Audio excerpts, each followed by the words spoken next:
Bérengère Shostak. Bonjour Jean-Philippe Denis. Bérengère Shostak, vous êtes professeur des universités, Université Paris-Saclay, à l'ISM-IAE de l'Université de Versailles, membre du laboratoire l'AREQUA. RFG Némésis, donc la revue française de gestion, et les chercheurs en gestion prennent la parole et interpellent le politique. Et là, vous, avec Paul Muller, donc maître de conférence à l'Université de Lorraine, qui est chercheur au Beta, vous souhaitez interpeller le politique autour d'une question centrale, l'innovation technologique. Et on va démarrer par là. Vous avez la dent dure contre une représentation économique de l'innovation technologique. Alors, il faut nous expliquer, peut-être d'abord une définition de l'innovation technologique. Donc déjà, par rapport à l'innovation technologique, là, on retient la définition tout à fait classique que l'INSEE ou le manuel de l'Oslo reprend, c'est-à-dire qu'il s'agit d'un nouveau produit, d'un nouveau service, d'un nouveau procédé qui est lié à la fabrication, notamment, et à la production. Et on les distingue des innovations non technologiques, où là, il s'agit surtout de développement d'une nouvelle manière de s'organiser, d'une nouvelle manière de présenter un produit, par exemple le packaging. Voilà.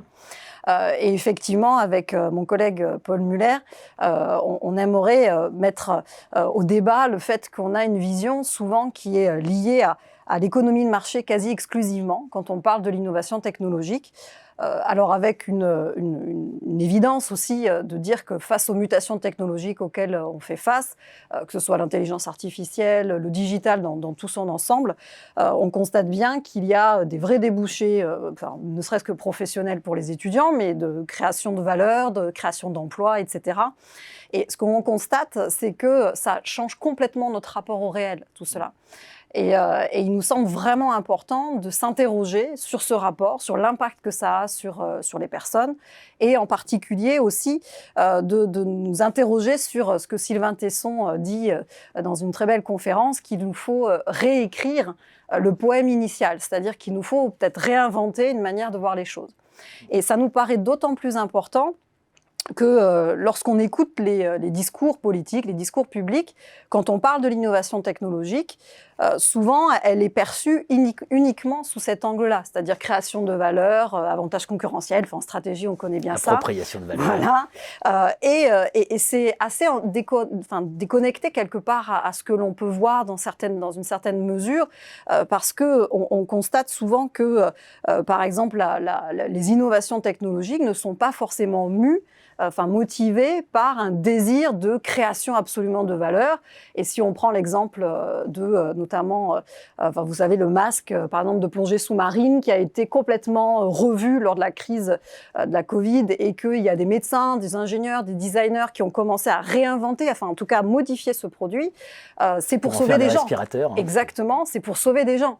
C'était pas pour avoir derrière plus d'emplois, plus de richesses, etc.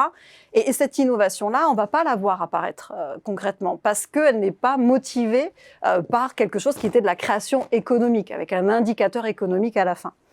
Un autre élément qui nous interpelle, Paul et moi, c'est de nous dire, quand on développe ces innovations technologiques, on a souvent une vision de l'innovation est faite en chambre, dans un service de R&D, et puis d'un autre côté, il y a les consommateurs, les bénéficiaires, qui sont censés s'approprier comme ça, directement, ces innovations technologiques. Et on sait bien que c'est pas vrai.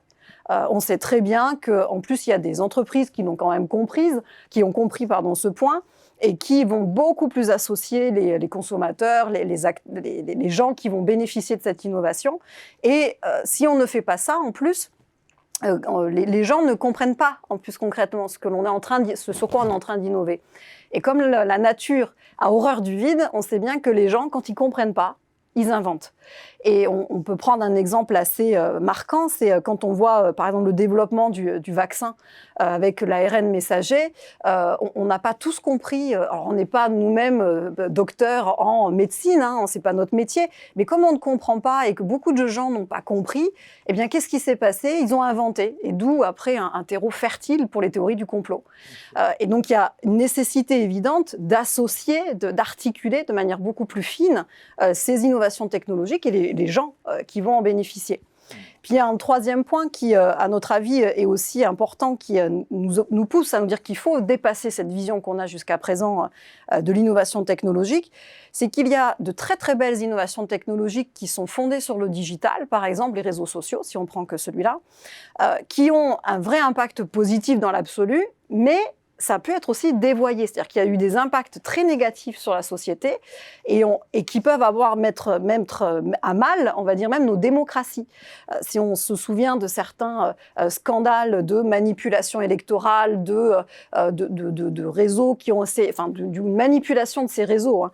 C'est pas les réseaux en tant que tels, c'est la manipulation de certains acteurs pour aller vers une radicalisation politique.